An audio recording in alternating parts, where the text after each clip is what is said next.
रामकृष्ण हरी मित्रांनो, तुमचा भाऊ तर डोस घेतल्यानंतर काय माहीत का एवढी आजारी नाही पडलो. डोस घेतल्यानंतर एवढा आजारी पडायला लागलो ना, मध्येच सर्दीसारखं होतं, मध्येच काय होता ताप आला, मला पूर्ण तापाने फणफणतोय मी. बाबाचा डोस आणला ना, तेव्हा थोडे दिवस बंद झालेले ताप, आता बऱ्याच वेळा लागला. आता हा एक डोस मी ठेवलेला, खास त्यासाठी बाकी ठेवलेला बघा, एकच गोळ्या बाकी होत. तर पटकन आपले गोळ्या खातो आणि जरा आराम करतो, झोप काढतो जरा. लई तापाने फणफणतोय मी. तुम्ही पाहिजे मला हात लावून चेक करू शकता किती ताप आलाय.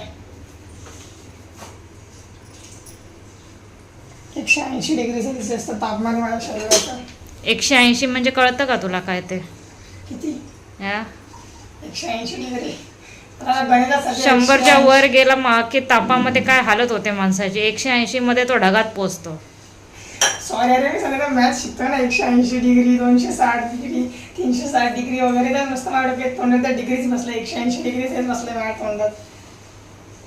त्या गोळ्या पण लई कडू कडू. उपवास संपलाय माझा. मग काय कुठे पण गोळ्या पाडायच्या काय? ही लई कडू गोळी दिसते, छोटीशी पण लई कडू आहे.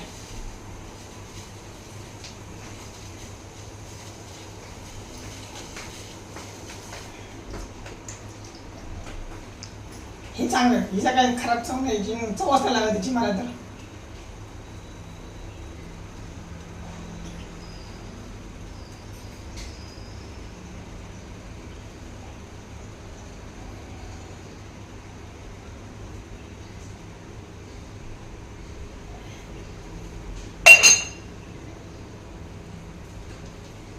चला झोपायला मित्रांनो.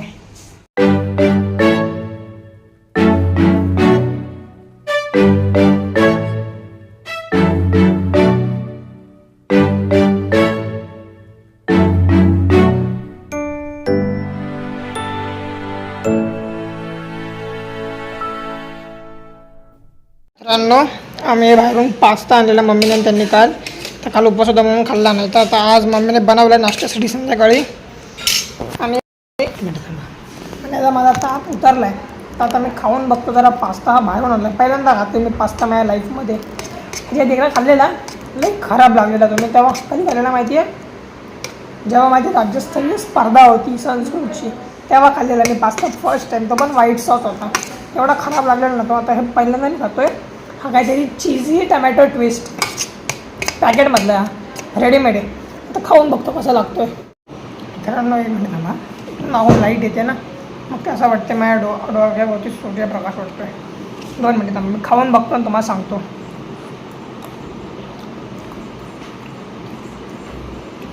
एक नंबर.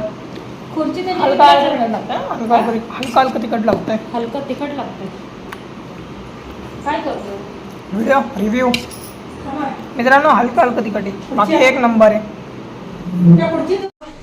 आता क्लासवरून मी घरी आलो, तर घड्याळ पण दाखवायला टायमिंग यार. क्लासवरून घरून आलो, क्लासवरून घरून नाही आलो, क्लासवरून आलो. आता प्रॅक्टिस वगैरे झाली आहे माझी मस्तपैकी. आणि आता मला बसायचं आहे जेवायला. आणि आज जेवणात आहे डाळ, काला, चपात्या, भाकर म्हणतात त्याला.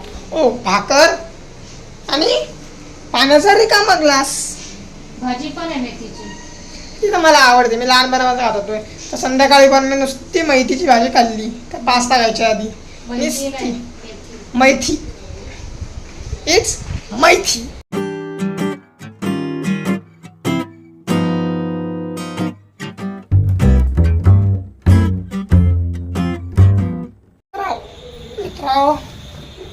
एक मिनिट थांबा. ओके, तर आता वाजलेत रात्रीचे 10. क्लासवरून मी आलो 9:20, 9:15 आलो मी घरी. तर आलो, आंघोळ केली, फ्रेश झालो. आता जेवलो बाहेर, डाळ भात खाल्ला, 2 भाकरी खाल्ल्या आणि आता येऊन बसलो इथं. काय माहीत का, पण जेव्हापासून मी ते इंजेक्शन घेतलं आहे ना इथं हातावरती, तेव्हापासून मला ताप येत होता. त्या दिवशीपासून मला ताप यायला लागला. आज पाहिजे दुपारचाच ताप येतो. ते वातावरण लईच बदलतं, म्हणजे कधी पाऊस पडतो. आज अजिबात पाऊस पडला ना. जसं काल पाऊस पडला ना बदलापूरला, मी दाखवलं ना ब्लॉगमध्ये, पण एवढा भयंकर पाऊस पडला आहे काल बदलापूरला. अक्षरशः दाखवलं मी, किती भयंकर पाऊस पडला आहे बदलापूरला. म्हणजे वादळ आल्यासारखं. आणि आत्ता पण खूप जोरदार हवा आहे, पण पाऊस अजिबात नाही आहे आज. हे असं बदलत्या वातावरणामुळे ना खूप आजारी पडायला झालं आहे. तर आता मी तर हेच बोलेन सगळ्यांना की सगळ्यांनी स्वतःची काळजी घ्या, गरम पाणी प्या, म्हणजे सतर्क राहावा, औषधं घ्या, ताप आला अंगावर काढू नका, दवाखान्यात जावा, जेणेकरून लवकर बरं होईल. कारण की ताप ही एक गोष्ट आहे ज्याच्या आपण अंगावर नाही काढू शकत. तर प्लीज दवाखान्यात जावा आणि स्वतःची काळजी घ्या आणि फॅमिलीची पण काळजी घ्या. आता आमच्या घरात सगळे बरे झाले, आता मी आजारी पडायला लागलो हळूहळू. आणि मम्मीला पण आज जरा तोंड कडू पडतं ना, आजारपणात ताप आला की तोंड कडू पडतं. मला माहिती आहे, मला टायफॉईड झालेला तेव्हा माझं तोंड कडू पडलेलं, तर मला माहिती आहे कसं वाटतं तोंड कडू पडल्यावर. तर त्यामुळं काळजी घ्या, वातावरण बदलतं आहे. चांगलं आरोग्य हेच लांब जीवनाचं गुपित आहे, हेच बोलेन. मला तरी शब्द आठवत नाही किंवा एकदम औपचारिक भाषा आठवत नाही मला. तर हेच बोलेन, जेवढं तुम्ही निरोगी राहाल तेवढंच तुम्ही चांगलं जगाल, तेवढंच तुम्ही चांगलं आयुष्य तुमचं वाढेल, एक्सटेंड होईल तुमचं आयुष्य. एक्सटेंड चांगला हायफाय शब्द आहे ना. तुमची लाईफ एक्सटेंड होईल जेवढं तुम्ही चांगलं योगा कराल, चांगलं खाल, चांगलं फिराल, चांगलं बघाल, चांगलं ऐकाल, तेवढंच तुमची लाईफ चांगली एक्सटेंड होत जाईल.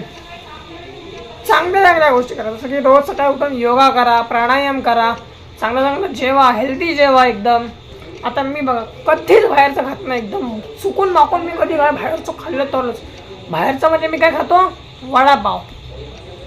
मैदा नाही घाला पाहिजे, पाव नाही घाला पाहिजे माहिती आहे मला, पण आता कधी कधी मम्मीला बरं नसलं की मग खावं लागतं, किंवा मम्मीला कंटाळा, मम्मीला तर बनवायची इच्छा नसेल तरच मी बाहेर वडापाव खातो. बाकी मी तुम्ही माझ्या घरातला ना विचार आहे काही काय बाहेर खातो का, मम्मी सांगा मी काय बाहेरचं खातो, वडापाव, अजून काय खातो.